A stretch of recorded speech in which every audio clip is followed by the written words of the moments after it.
Okey, kita nak merekodkan akaun perdagangan dan untung rugi bagi tahun berakhir 30 Jun 2020.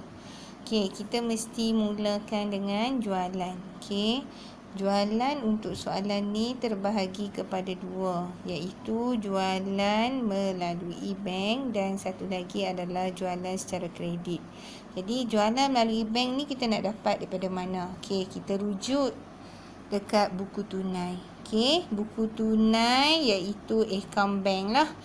Okey, dalam buku tunai kita tengok belah debit merupakan penerimaan. Jadi kat belah debit ni ada jualan. Okey, jualan sebanyak 16750. Jadi jualan di sini bermaksud jualan melalui bank.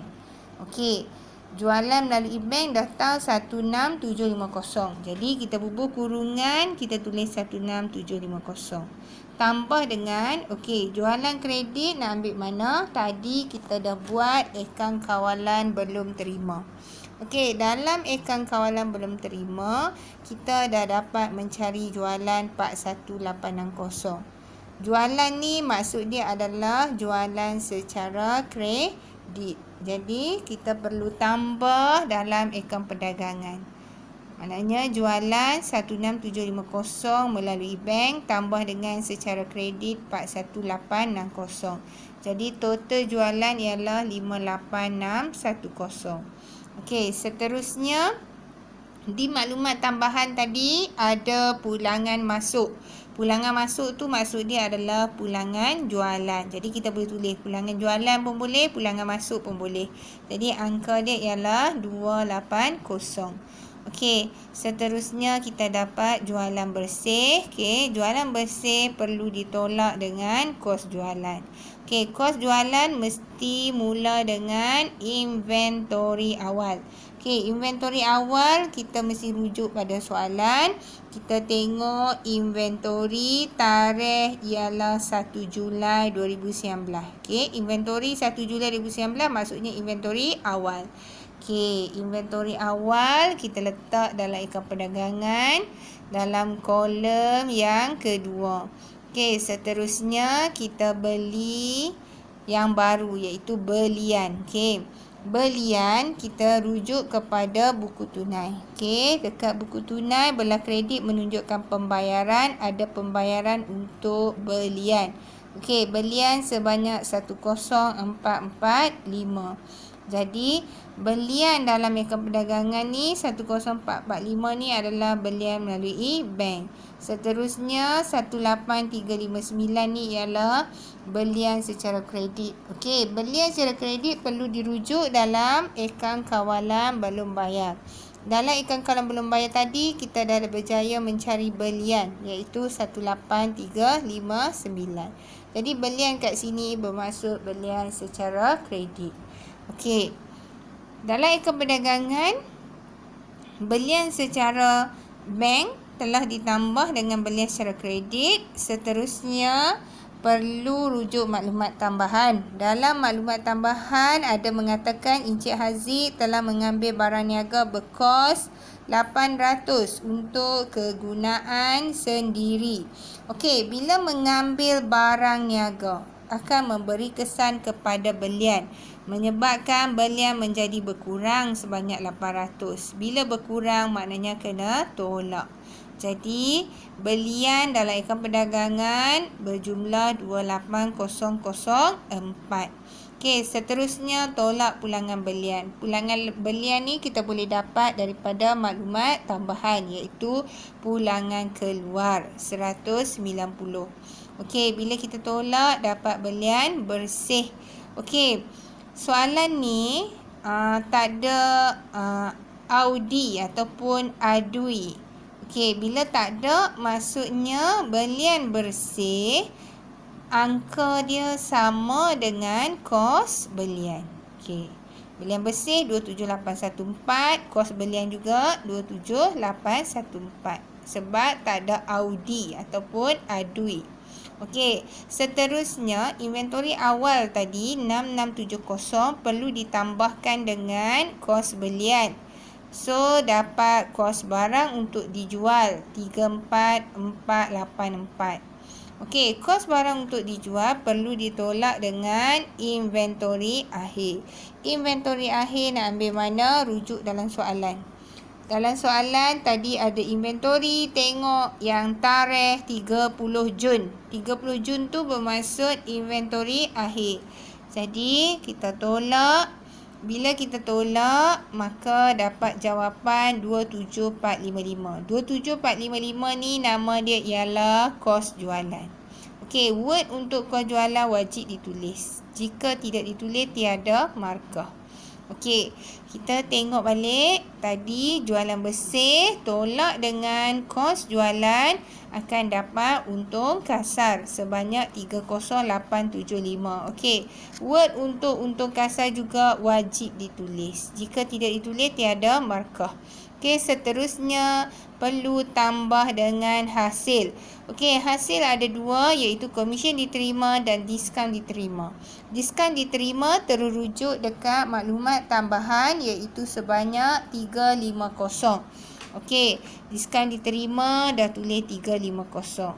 Yang komisen diterima ni nak rujuk kat mana? 936. Okey, first kali kita pergi tengok. Tadi kita dah buat dah akaun komisen diterima. Jadi kita rujuk balik pada akaun komisen diterima. Okey, dalam akaun komisen diterima kita tadi. Okey. Akaun komisen diterima, kita tengok kita telah berjaya mendapat 936, iaitu nama dia untung rugi. Okey, maknanya untung rugi ni kita perlu rekod dekat hasil. Hasil nama apa? Komisen diterima. Okey, 936. Maksudnya kita dah buat pelarasan dah. Pelarasan kita tadi ada komisen belum terima awal dan komisen belum terperoleh akhir. Jadi, angka yang kita nak letakkan untung rugi ialah 936. Okey, jadi kita perlu tambah dua-dua hasil ni. So, jawapan dia adalah 1286. Untuk kasar, tambah hasil, jadi jumlah dia 32161. Seterusnya, kita akan tolak dengan belanja. Okey, belanja kita perlu rujuk dalam buku tunai. Okey, kita tengok buku tunai. Buku tunai belah kredit merujuk kepada pembayaran. Jadi, pembayaran untuk bayar belanja. Okey, belanja mana yang terlibat? Kita tengok. Akaun belum bayar bukan belanja. Belian dah rekod dah tadi. Okey, gaji. Gaji adalah belanja. Okey, gaji tadi ada pelarasan. Bila ada pelarasan, kita kena rujuk. Tadi kita dah buat akaun gaji. Okey, kita tengok dalam akaun gaji. Dalam akaun gaji, kita dapat untung rugi 6965. Jadi, kita ambil angka ni, kita rekod dekat belanja. Nama dia ialah gaji. Okey, angka gaji adalah 6965. Okey, seterusnya kita tengok pula sewa. Okey, sewa tadi juga ada pelarasan dan kita dah buat akaun sewa. Jadi kita cari dalam akaun sewa ada untung rugi 3600. Jadi dalam akaun untung rugi sewa kita ialah 3600. Okey. Seterusnya kita tengok dalam buku tunai. Dalam buku tunai, okey, ada insurans. Okey, tadi kita dah buat dah akaun insurans. Okey, insurans tadi kita tengok. Okey, insurans tadi ada insurans prabayar. Insurans prabayar sebanyak 120. Jadi dekat insurans, okey, 600 tu ambil mana? 600 tu adalah dalam buku tunai. Okey, 600 kat buku tunai perlu ditolak dengan 120, iaitu insurans prabayar. Okey, jadi dapat jawapan 480. Okey, seterusnya kita tengok lagi di buku tunai. Okey, ambilan. Ambilan ni bukan belanja. Jadi tak boleh rekod dalam untung rugi. Belanja am adalah belanja. Okey, tiada apa-apa pelarasan. Bila tiada pelarasan, kita bawa angka 1820 ni dalam akaun untung rugi. Kita tidak perlu membuat pelarasan. Jadi belanja am kita rekod angka 1820 sama seperti buku tunai. Okey, seterusnya kita tengok lengkapan. Lengkapan bukan belanja. Lengkapan di sini bermaksud membeli lengkapan baru. Okey, jadi kita tengok dalam soalan baki awal lengkapan iaitu pada 1 Julai ialah 6,200. Kemudian membeli lengkapan yang baru sebanyak 1,800.